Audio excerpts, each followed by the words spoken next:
laju pertumbuhan penduduk dan perluasan pemukiman di kota Bandung dan kawasan sekitarnya ternyata turut andil bagi kerusakan Sungai Citarum.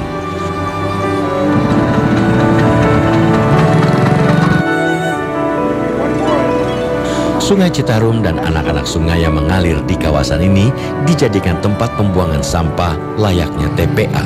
Dan kebiasaan ini nyaris tak terkendali.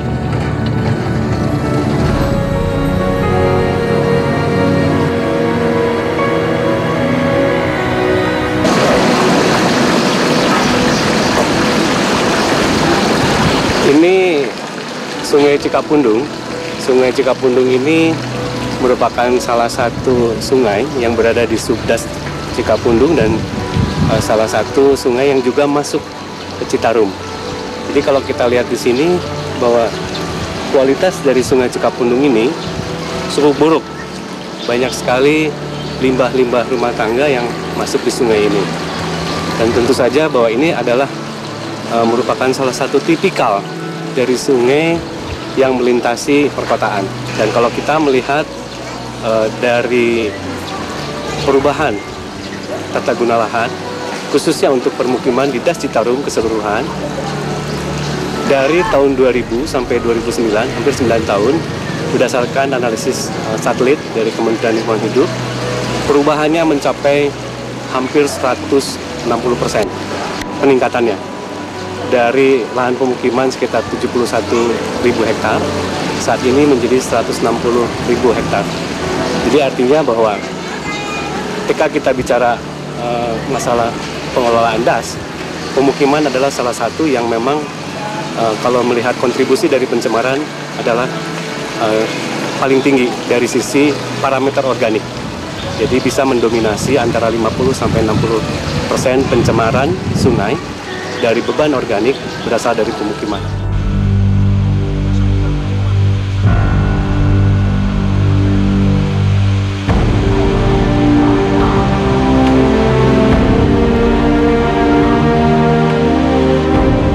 Kerusakan Sungai Citarum semakin parah ketika industri berkembang pesat di kawasan ini sejak akhir 1980-an. Dengan alasan penghematan biaya, pabrik-pabrik membuang limbah produksi langsung ke sungai.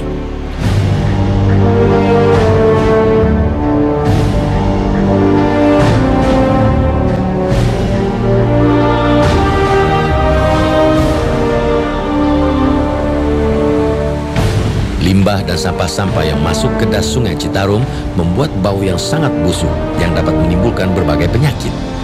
Hasil penelitian sejumlah lembaga lingkungan hidup dunia menyimpulkan bahwa Sungai Citarum adalah salah satu sungai terkotor di dunia.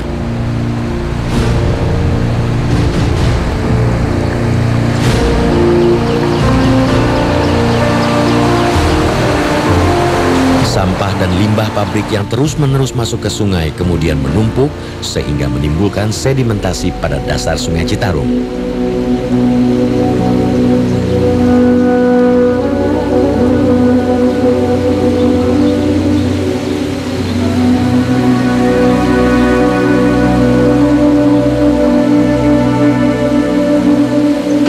Sementara ini kami lihat di lapangan itu limbah yang dari pabrik itu secara langsung dibuang ke sungai satu itu. Terus limbah untuk limbah rumah tangga seperti sampah-sampah dari rumah tangga itu untuk masyarakat supaya sadar jangan membuang sampah ke kali atau ke Citarum, itu mengakibatkan ya kerugian ke orang-orang tersebut juga.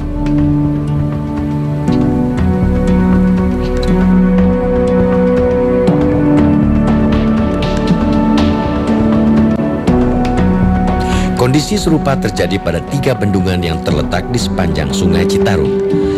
Sedimentasi yang tinggi dan dekomposisi yang signifikan sudah sangat mengkhawatirkan.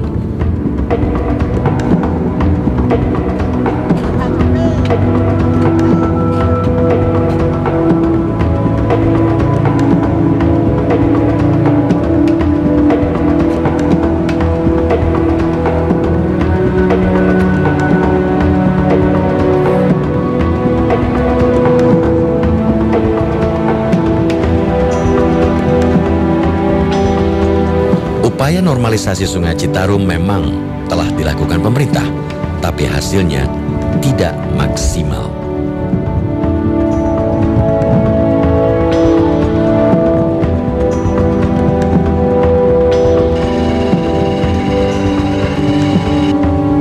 Tidak terbayang masa depan Sungai Citarum yang telah berada di tubir kehancuran jika tidak diselamatkan dari sekarang.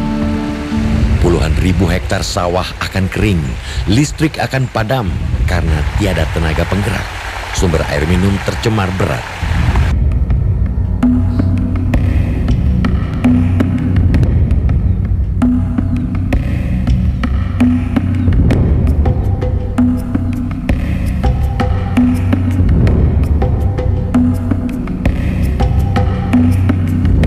Semua ini harus ditanggung jutaan orang yang menggantungkan hidupnya pada Sungai Citarum.